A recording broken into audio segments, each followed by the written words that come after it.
What's going on, everybody? Kalipus Tech here, coming back at you with another video. In this video, we're going to be taking a look at the Samsung Galaxy A14 4G and going over whether or not it's actually a good phone to buy in 2023. Now, as always, if you do end up wanting to learn more about this phone, definitely check out the description, where I am linking to several other videos about it, as well as some information about pricing, availability, and some of my favorite smartphone accessories. But with that being said, let's get into it. With the Samsung Galaxy A14 4G, we're getting a 6.6-inch PLS LCD display with a 1080p resolution, a PPI of 400, and a 20:9 aspect ratio. So honestly, for what it is, this is really a great display. With the 1080p resolution, everything is going to be nice and sharp, so if you're doing stuff like watching videos, for example, where the image quality is a bit more important, you will get a good experience. Things are going to look really nice. And not only is the image really sharp here, but I feel like the colors look really good too, and despite only being a PLS LCD and not like an AMOLED or anything, the display is decently bright, and for what it is, the viewing angles are actually pretty good too. And then of course at 6.6 inches, despite not being the largest display you can get, it definitely is on the larger side, so pretty much everything is going to be easy to see here. So in general, if you are looking for more of an affordable 4G phone, but maybe you're consuming a lot of content, so you want a nice display, for that kind of use, you're really not going to go wrong with this phone. For the storage, with the Samsung Galaxy A14, we're getting 128GB of internal storage with microSD card expansion too. Now, keep in mind, when this phone eventually makes its way to US carriers, I seriously doubt it's going to have this much storage. It might have 64, but 128 for a super low-end 4G phone. As awesome as it sounds, I feel like for US carriers, this is kind of unrealistic. So just keep in mind, if by the time you're watching this, the phone is offered by US carriers and you're wondering why the storage is different, again, the phone in my hand is the global version, and for the purpose of this video, it does actually have 128GB of internal storage. So yeah, that's a lot of storage. So if you do end up getting this phone factory unlocked, you're most likely not going to have to worry about running out of space. For security features, with the Samsung Galaxy A14, we are getting face unlock here and a fingerprint scanner, which on this phone is right here on the power key. Let's give it a try.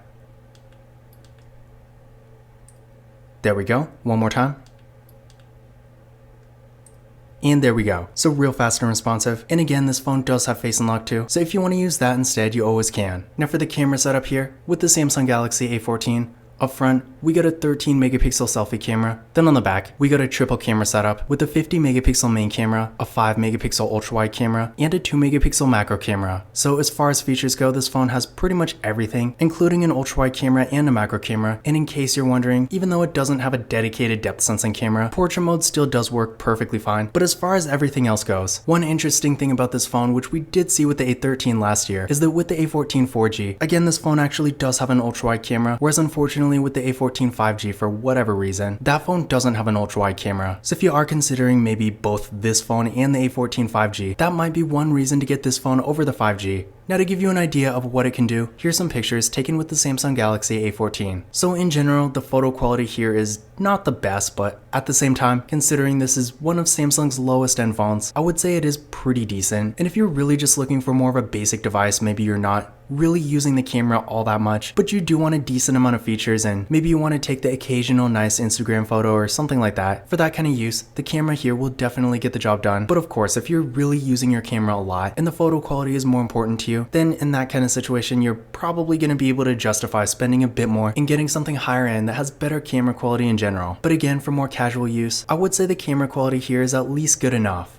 Now for the RAM and processor, with the Samsung Galaxy A14, we're getting 4GB of RAM with the MediaTek Helio G80 processor. So again, keep in mind, this phone in my hand is factory unlocked and it is the international version, so if it does make it to US carriers, the RAM might be slightly different. But in general, I'm expecting the performance regardless to be pretty much the same. That being said though, keep in mind this is really not a very fast phone, which is probably not surprising considering this phone is under $200, and in this price range you can really only expect so much. That being said though, I feel like for more basic activities like web browsing, occasional social media use, streaming content like videos and music, and maybe some light mobile gaming, maybe you want to play Angry Birds every now and then. For that kind of use, while again not being the fastest phone out there, it will at least get the job done. But if you are going to be on your phone a bit more, you will notice it can definitely be pretty slow at times. And for more demanding activities like high performance mobile gaming and maybe video editing or something like that, I personally wouldn't even try it on this phone because it's really not meant for that sort of activity. Now I did run a benchmark test on this phone using Geekbench 6, and here are the results I got. What I recommend doing is running this test on your current phone and then comparing comparing your results to these, and that's going to give you a better idea of where this phone stands performance-wise compared to your current device. Because of course, depending on what you're coming from, it might be a sort of decent upgrade or maybe it's a big downgrade.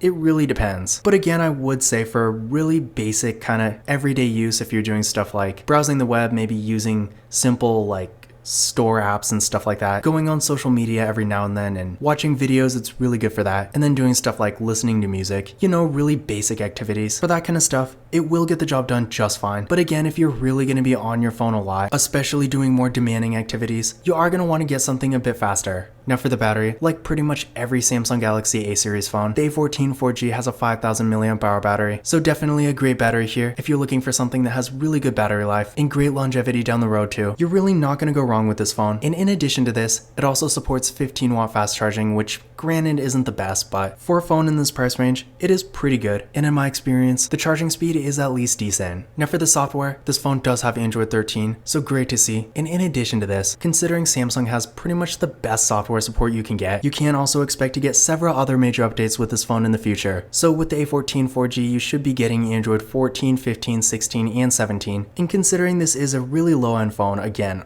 under $200. This is pretty impressive. So if you like to get one phone and keep it for a longer time and you want to make sure you have the latest software the whole time, the Samsung Galaxy A14, or really any new Samsung phone for that matter, will definitely be a great choice. Now as far as other features go, unfortunately this phone does not have NFC, so if you like to use tap and pay, you are going to want to get something else, but keep in mind again, this could really just be for this version, because if I can remember right, the international version of the A13 4G didn't have NFC either, but I heard the Metro version did, so it can vary a bit from carrier to carrier, but in general, if you really want a surefire way to get NFC, you might just want to get the Samsung Galaxy A14 5G, which honestly, comparing the price of that phone, especially if you get it from a US carrier, to the unlocked price of this phone, it's not really that much of a difference. So again, just keep in mind, with the A14 4G, there is a pretty good chance this phone is not going to have NFC. But in conclusion, is the Samsung Galaxy A14 4G actually worth buying in 2023? Now, on one hand, this is definitely not a bad phone. I mean, if you're looking for something super basic, for really just watching videos and occasionally browsing the web and otherwise just using the phone as a phone, it definitely will get the job done. But when it comes to the actual value you get for the money, especially considering the other options out there at this point, I feel like you can do a lot better. I mean, this phone is going for around $160 or so. And granted, if this phone does make it to US carriers, that's when it's probably going to be a different story. But as of right now, with the deals carriers are offering, you can easily get the A14 5G for worst case scenario the same price, if not much less, or even free. And even aside from that, there are so many other options out there that if you are in the US and you're considering getting a phone like this, for the price this phone is currently going at, I feel like it's really just not worth it. That being said though, when this phone eventually gets to US carriers, I feel like it will be a different story, because in that case, most likely it's going to be maybe like $50, $60 or even free. And if you can get a phone with this good of a display and a decent camera setup, along with really good software support and a really large battery, all for under $100, in that case I feel like this phone would definitely be worth considering. But until then, it's probably not the best option for most people. Now once again, if you do end up wanting to learn more about this phone, definitely check out the description, where I am linking to several other videos about it, as well as some information about pricing, availability, and some of my favorite smartphone accessories. But that's it for this video. If you enjoyed it and found it useful, be sure to give it a thumbs up and hit that subscribe button. Don't forget to follow Kalipus Tech on Twitter and Instagram, and as always, I will see you in the next video.